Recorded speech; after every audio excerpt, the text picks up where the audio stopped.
Jeffrey is a black pillar. There's nothing you can do to improve your looks. It's all over. You're coping. It's over for you curry cells. You should just kill yourself. That's how black pillars actually talk. They tell young men who are feeling insecure to kill themselves if they don't have a certain height or characteristics of their face. Black pillars like Jeffrey hate to see you on self-improvement. They don't want to be proved wrong. Jeffrey will try to pull you back down into the bucket of the crabs. He doesn't want you to invalidate his excuses. For a long time, I thought I was ugly, and I genuinely thought that there was nothing I could do about it. I thought I was ugly simply because I was brown-skinned, and I had this belief that brown people were just unattractive, especially to the white women that I wanted. It was only until I adopted a positive thinking mindset when I started going to the gym and I realized that progress was possible. I started to convince myself that I could also progress my face. I did research and I found a bunch of things, and I found that there's only around 5 things that truly can change how attractive your face is, and it's worth implementing all of these. Here is a picture of what I used to look like when I was 18, and here is the pictures that I take now. Adonis has a warrior skull. What a fine specimen indeed. He looks phenomenal, with a jawline as sharp as the spear of Zeus, and the hunter eyes that would make black pillars proud. There's only 6 things that matter in terms of your facial attractiveness: low body fat, tongue posture, head posture, neck size, face exercises, and beard. And we're going to discuss exactly how to improve these. Oh, but Hamza, what about navel canval tint and hunter? Oh, shut up, bro.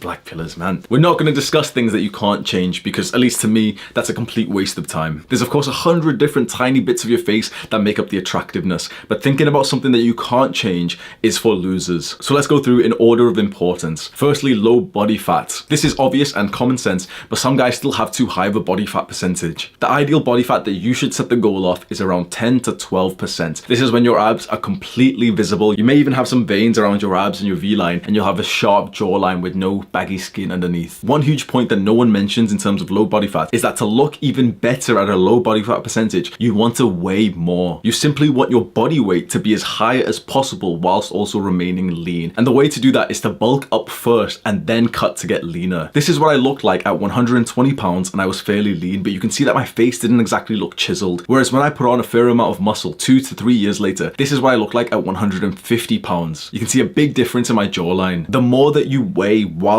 being lean, the better that you'll look. Focus on increasing your body weight and then cutting. Tongue posture is very, very important, and it's something to be mindful of 24/7. Here is what people look like when they are mouth breathers, and here's what people look like when they breathe from their nose. I was a mouth breather for most of my adult life. My nose would always be stuffy, and I realized how to fix this. You simply need to breathe from your nose more. And you're probably thinking, wait, Hamza, you literally just said your nose is stuffy, like I can't breathe from my nose, so how do I breathe? However much you can breathe from your nose is generally how much you need to. So let's say if your nose is literally 85% blocked and you can just about barely breathe, it's almost like a meditation practice to breathe as much as you can without doing that bullshit that most people do, which is to like force.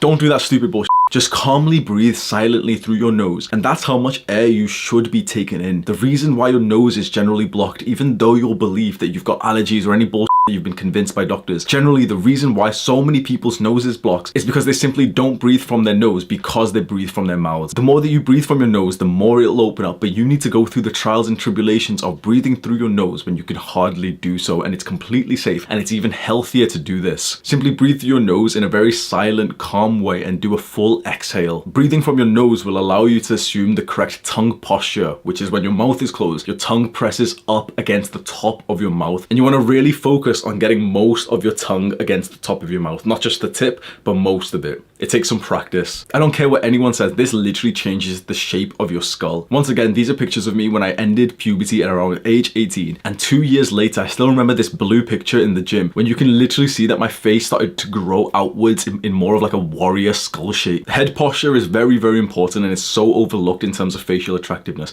Everyone, especially you, has some terrible head posture because of all the technology. Everyone's got like their neck up because we're always doing this shit, you know, to see our photo. Sometimes I'm in the gym and I literally see someone using their phone like this. Like, freak, bro. And you just see everyone like this. The simple way to improve your head posture, which improves your attractiveness, is simply just give yourself a double chin as a stretch. Hold it for 2 seconds. The more you do this, the more your neck will start going back, and you'll assume that good, confident, strong posture where your shoulders are back and neck is back that Jordan Peterson promotes. The size of your neck actually makes a big difference in your face. And you're probably thinking, okay, we want wanted to talk about face, why are you talking about neck? Your neck is always visible, and in terms of muscle and size and testosterone and masculinity, oftentimes people subconsciously will see your neck size as the size of the man that you are. When you see someone with a thick neck, even if the rest of their body is cropped out, you automatically have some kind of respect for this guy and you wouldn't want to mess with him. But when you see a guy with a skinny neck and his body's cropped out, you think, yeah, I could, this is a skinny guy, it's no problem. We could show you the rest of his body and he could be massive, but you wouldn't have thought that if you only saw his neck. It's very important to train your neck with the rest of your body in the gym as we've been doing. And the simplest way to increase your neck size is simply to do neck curls, where you just place a small weight on your forehead and just curl your neck like this when you're laying off a bench. The fifth thing you can do to improve your facial attractiveness is the face exercises. And these are generally kind of weird. And I'll be completely honest, I don't really do these that much, but there is one thing that I do heavily recommend, which is to chew harder foods. The shape of our skull and jaws are getting smaller because we're chewing very soft, processed foods. Any food that's rough and hard, like nuts, is very helpful for training the muscles around the jawline. And you can also do a bunch of different facial exercises which look kind of weird.